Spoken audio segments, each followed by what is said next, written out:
Hello everyone.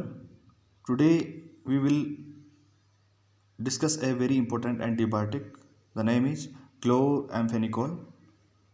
Uh, First of all, the source. जो chloramphenicol है आपका उसके दो ही सोर्स हैं जहाँ से हमारे को ये ऑब्टेंड होता है। फर्स्ट है आपका स्ट्रेप्टोमाइसिस वेनेजुलाई और नेक्स्ट आपका DNA recombinant technology from E coli. मतलब हम इन दोनों ऑर्गेनिज्म का यूज़ करके, इन माइक्रोब्स का यूज़ करके अपनी जो ये एंटीबायोटिक ये बना सकते हैं। तो यहाँ पे स्ट्रेप्टोमाइसिस वेनेजुलाई और दूसरा आपका by the use of E coli and with the help of DNA recombinant technology. Next one है आपका स्पेक्ट्रम। अगर स्पेक्ट्रम की बात करें तो ये जो आपकी एंटीबायोटिक है ये आती है आपकी ब्रॉड स्पेक्ट्रम एंटीबायोटिक, और ये जो है एक्टिव रहती है अगेंस्ट साल्मोनेला टाइफी। लगभग टाइफाइड है उसमें ही सबसे ज़्यादा यूज होती है। नेक्स्ट वन है आपका मैकेनिज़्म। अगर मैकेनिज़्म ऑफ एक्शन की बात करें यहाँ पे तो इसका बैक्टीरियोस्टैटिक एक्शन आता है। मतलब ये जो आपके जो पैथोजन है उसको ये उसके ऊपर ये इसका स्टैटिक एक्शन आएगा, नॉट साइडल।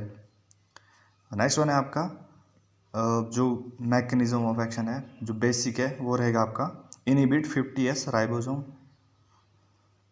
तो ये 50S राइबोसोम्स को टारगेट करता है, उसको ब्लॉक कर देता है। उसकी वजह से क्या होता है यहाँ पे, अगर ये 50S राइबोसोम को ब्लॉक कर रहा है माइक्रोब्स के अंदर तो प्रोटीन जो सिंथेसिस है ऑब्वियसली है, प्रोटीन सिंथेसिस वहाँ पे ब्लॉक हो जाएगी और अल्टीमेटली जो आपका माइक्रो ऑर्गेनिज्म जो पैथोजन है वो किल हो जाएगा या फिर उसका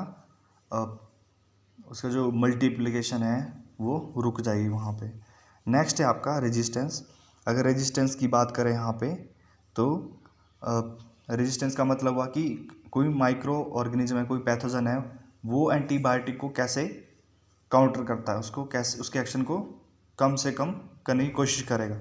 तो रेजिस्टेंस में बात करेंगे यहाँ पे तो ट्रांसफ़र ऑफ आर फैक्टर जो आपका बैक्टीरिया होता है, जैसे मैंने यहाँ पे बताया सैल्मोनेला टाइफी जो टाइफाइड है, जो बैक्टीरिया है वो क्या करेगा जब कॉन्जुगेशन हो रही होती है तो वहाँ पे ये ट्रांसफ़र कर देता है आर फैक्टर को।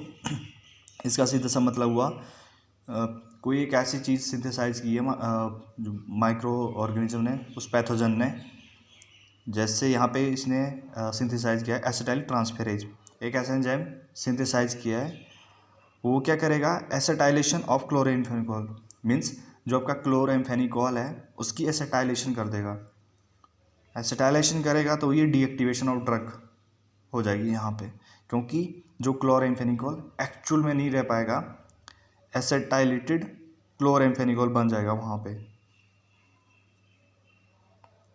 और इस तरह से ये आपकी ड्रग को डीएक्टिवेट कर देगा। नेक्स्ट है आपका फार्माकोकाइनेटिक्स। अगर फार्माकोकाइनेटिक की बात करूँ यहाँ पे तो ये ऑरली एब्जॉर्ब होती है अच्छे से। नेक्स्ट है आपका 55% इसकी प्लाज्मा प्रोटीन बाइंडिंग है और ये ग्लूकोनाइड कॉन्जुगेशन के थ्रू मेटाबोलाइज होती है आपकी ड्रग। नेक्स्ट है आपका एडवर्स ड्रग रिएक्शन। अगर एडवर्स ड्रग रिएक्शन की बात करें यहाँ पे तो यहाँ पे मैंने 4 एरिया लिखे हैं जो मेन है। ग्रे बेबी सिंड्रोम, नेक्स्ट है आपका बोन मैरो डिप्रेशन। और बोन मैरो डिप्रेशन का मतलब हुआ कि जो बोन मैरो का काम क्या होता है, जो आपकी ब्लड सेल्स होते हैं उनको प्रोड्यूस करना, उनकी मैन्युफैक्चरिंग करना। और आपकी बोन मैरो डिप्रेस होगी तो ये आपके जो ब्लड सेल्स हैं वो नहीं बन पाएंगे वहाँ पे, जैसे आरबीसीज और जो अदर होते हैं। नेक्स्ट है आपका ऑप्टिक न्यूराइटिस। ऑप्टिक न्यूराइटिस का मतलब होता है जो आपका ऑप्टिक नर्व है उसमें इन्फ्लामेशन हो जाना, तो उसको ऑप्टिक न्यूराइटिस बोलते हैं। नेक्स्ट है आपका लेस ब्लड काउंट। ऑब्वियसली आपका बोन मैरो डिप्रेस हो रहा है तो आपका ब्लड सेल काउंट भी कम हो जाएगा वहाँ पे। तो ब्लड सेल काउंट यहाँ पे एक अनदर ADR है क्लोराम्फेनिकोल का। तो आई थिंक आपको ये समझ आ चुके होंगे। यहाँ पे मैंने ग्रे बेबी सिंड्रोम का थोड़ा बता देता हूँ कि ग्रे बेबी जो सिंड्रोम होता है, ये जो बच्चे होते हैं उनमें ये हो जाता है अगर जो एक प्रेग्नेंट वूमेन उस चीज़ को एंटीबायोटिक को ले रही है तो उनमें ग्रे बेबी सिंड्रोम देखने को मिल जाता है बच्चों में। और बाकी आपको समझ आ चुका, bone marrow depression, optic neuritis, मतलब आपका जो ऑप्टिक नर्व है उसमें इन्फ्लामेशन हो जाए तो उसको ऑप्टिक न्यूराइटिस बोलते हैं। नेक्स्ट है आपका ड्रग इंटरेक्शन।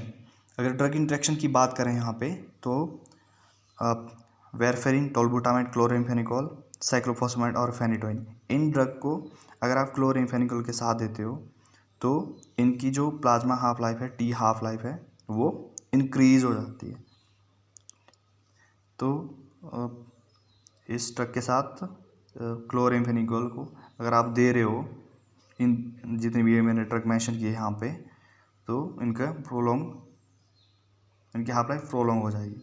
नेक्स्ट वन है आपका यूज़ कहाँ पे होती है, तो क्लोराम्फेनिकोल आपकी एक ही जगह सबसे ज़्यादा यूज़ होती है, टाइफाइड में। टाइफाइड का जो एक किसकी वजह से होता है, सैल्मोनेला टाइफी एक बैक्टीरिया, तो उसकी वजह से होता है। इसको हम एंटेरिक फीवर भी बोलते हैं। तो इसमें ये यहाँ पे मैंने लिखा DOC, ड्रग ऑफ चॉइस, तो इसमें ये आपकी ड्रग ऑफ चॉइस है क्लोराम्फेनिकोल। सो